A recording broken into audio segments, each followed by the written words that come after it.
Eu sempre gosto de começar o treinamento pela parte da casa em que o cão já está mais acostumado, por exemplo, a sala, ou se ele gosta de ficar no teu quarto, ou até mesmo se você tem um quintal em casa e ele fica mais no quintal, treinar nesses lugares em que ele está mais habituado. E depois você vai mudando. Depois que ele pegou bem o comando, está fazendo naquele lugar que não tem estímulo, aí você passa para o lugar que tem um pouquinho mais estímulo. E você vai aos poucos habituando o cão com esse lugar e com o treinamento ali. Depois você coloca um estímulozinho a mais, às vezes coloca outro cão da casa, ou por exemplo, eu que tenho as gatas aqui, coloco as gatas ali no mesmo ambiente, e o cão tem que fazer o fica, ou tem que fazer o deita, e o gatinho andando ali, ele não pode sair do lugar.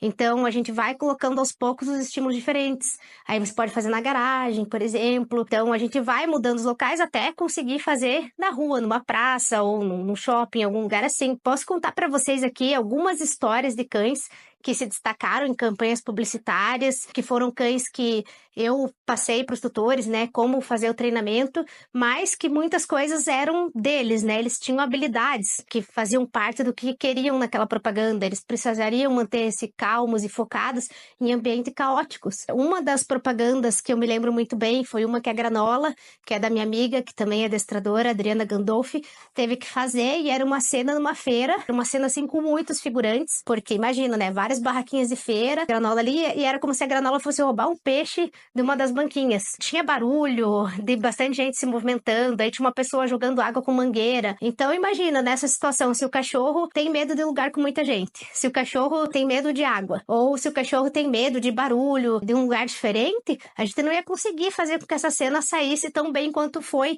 ali naquele momento. Mas como que a Adri conseguiu isso? Fazendo toda a base de treinamento, a granola sendo muito recompensada por permanecer calma em ambientes com mais pessoas, por permanecer calma diante de barulhos e de coisas diferentes. É lógico que às vezes a gente precisa fazer um treinamento de dessensibilização ao que vai ter ali na cena, tanto antes, se a gente tiver a possibilidade de ir no set para fazer antes, quanto às vezes pelo menos uma meia hora, uma hora antes. Por isso que eu sempre gosto de chegar um pouquinho antes no set de gravação, para que o cão não venha levar um susto com a situação ali, ser algo ruim para ele. Muito importante sempre o cão ter o perfil para o que a agência está pedindo. Às vezes ele pode ser fisicamente o que o cliente busca, mas ele não vai conseguir fazer ação. Como, por exemplo, né, eu já falei uma vez sobre o Luigi, o meu cachorro, que ele precisava fazer a propaganda da Havaianas, que ele tinha que correr, e ele e o irmão dele fizeram essa propaganda. Então, a cena que tinha que ficar mais parado com o chinelo na boca foi o irmão, que era mais pacatão, mais sossegadão. A cena que tinha que correr mais foi o Luigi que fez, porque ele corria mais rápido e era mais ou menos como eles queriam. Já teve uma propaganda da Budweiser que os dois foram também,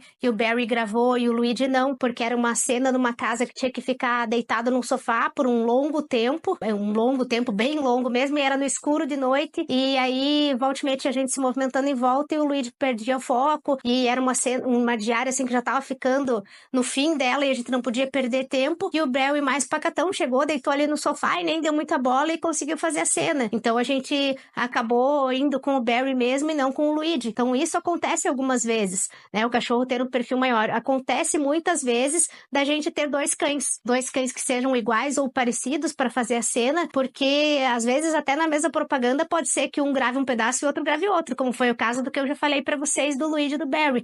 Isso pode acontecer, porque cachorro às vezes vai ter mais perfil para fazer uma cena mais tranquila, mais calma, e o outro cão vai ter mais uma cena com mais agitação. Então a gente precisa levar tudo isso em consideração. Outra coisa importante de falar aqui é sobre o cão, ele conseguir se adaptar a ambientes mais complexos. Muitas vezes a gente vai ter na gravação, como eu pedia, o deita, o fica, e aí no momento que ele podia sair, ele falava livre para ele sair. Só que não era só isso, né? Tinha várias coisas acontecendo nesse momento na cena. Era o ator que deixava o chinelo mais para frente, quando ele puxava era hora de sair, e tinha uma roda de samba ali perto. Então imagina ele conseguir se concentrar e fazer tudo isso com todas essas coisas rolando. Falando de desafios mais comuns que a gente consegue ver que um cão de propaganda pode precisar enfrentar, não só ele, como os tutores e até mesmo os adestradores que estão ali no set, são mudanças repentinas de cena ou exigências de repetir uma ação muitas vezes. Isso é importante a gente saber que vai acontecer. Na maioria das vezes vão ser no mínimo 5, 6 repetições e às vezes são mais vezes, porque tem vários N fatores ali.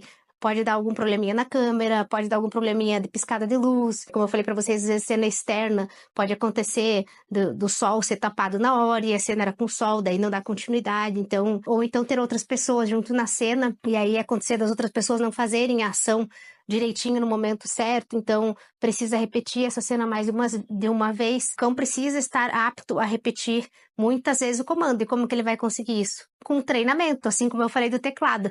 Como que eu consegui movimentar minhas duas mãos? Às vezes eu tô tocando uma coisa na mão esquerda e outra na mão direita. E um ritmo em uma e um ritmo na outra.